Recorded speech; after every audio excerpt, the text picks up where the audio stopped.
Hello, Mad Hatter here, and thank you for coming to my channel. For those returning, thanks. For those joining me, welcome. Going by what most survivalists go off of is the rules of three. You can go 3 minutes without air. You can go 3 days without water. You can go 3 weeks without food. Those are your rules of three. Most survivalists go by that. So we're going to also go by that rule. Here are some facts about water.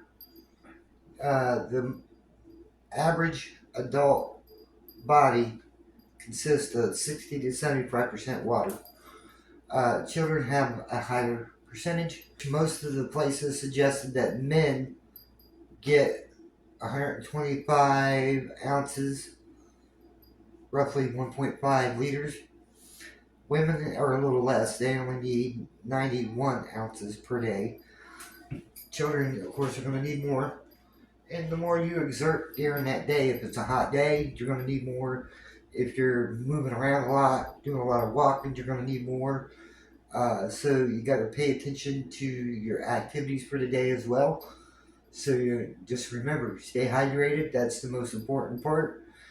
Water helps you digest your food, uh, keep your organs functioning properly, and the more you sweat, the more water you're going to need.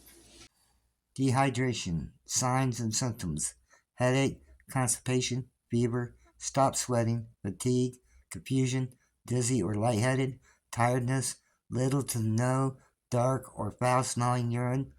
Most serious issues is your blood pressure, body temp, seizures, swelling of the brain, kidney failure, shock, coma, and death. On the other hand, drinking contaminated water. Most common symptoms are diarrhea, vomiting, stomach pain, confusion, cramps, and headaches. More severe symptoms are skin, ear, respiratory, and eye problems. Illness can onset in hours up to 10 days. Contamination comes from drinking, cooking, bathing, and swimming in contaminated water.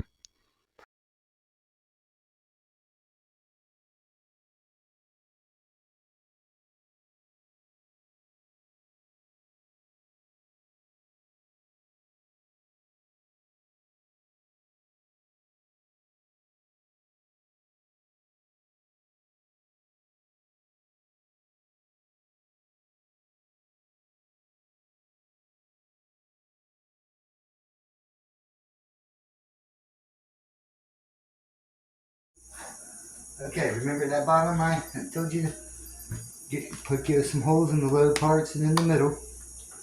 And put it in here. This will keep all that stuff in there.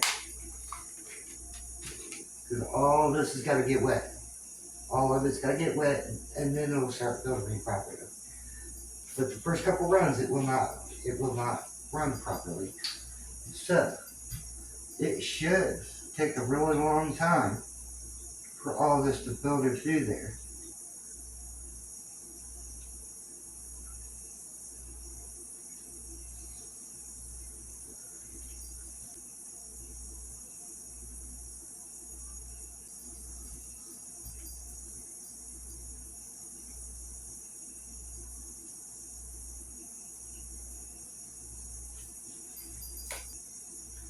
It's got to get the water into the charcoal down here.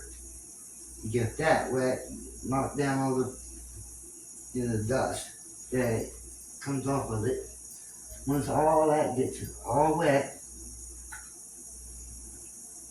it'll start filtering through clear.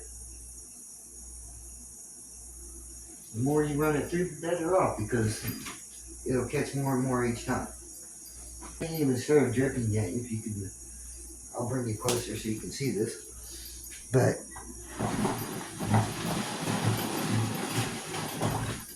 it ain't even started dripping through yet.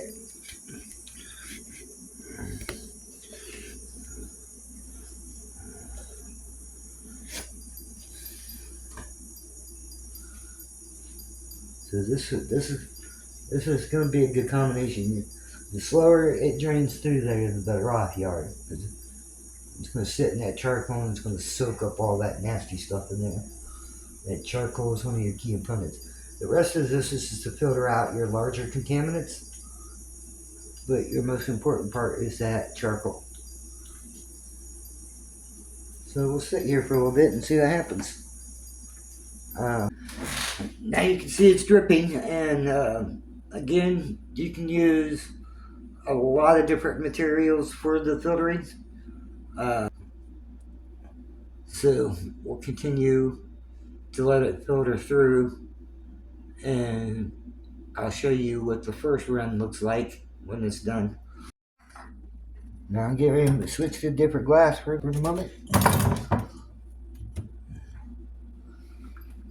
But as you can see, it's already doing the job. I'm gonna pour it into here.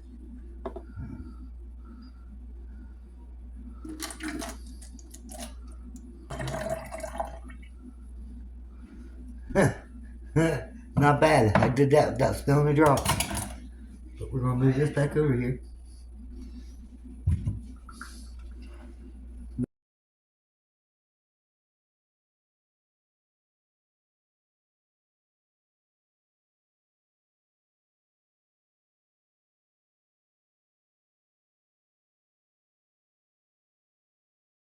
Yes, the next step after boiling will be disinfecting. So join me in the next video and we'll continue the process of cleaning water.